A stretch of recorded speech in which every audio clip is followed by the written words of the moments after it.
Bayanang ito. Hindi po! Player po! Player pa kayo. Oo. Anong unang sagot? Bawal! Bawal! Bawal! Sabi ang unang sagot.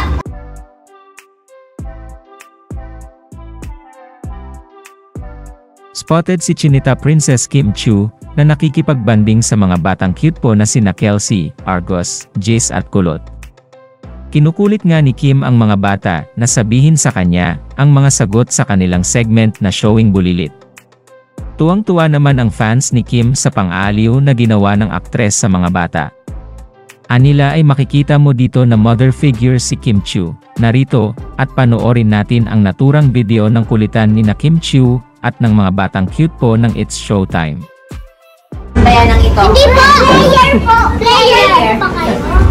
Oo. Anong unang sagot? Bawal! Bawal! Bawal! Sabi ang unang sagot. Bawal! Sa pelikula. Bawal!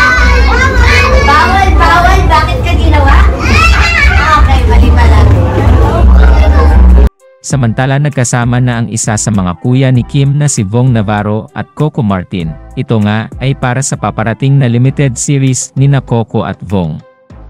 Lingid sa kalaman ng lahat na sinabi ni Coco na mayroon silang nilulutong proyekto ni Vong Navarro.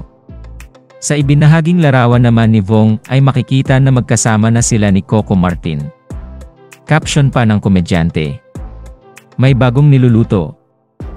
Excited naman na ang madlang people sa gagawin ni na Coco at Vong.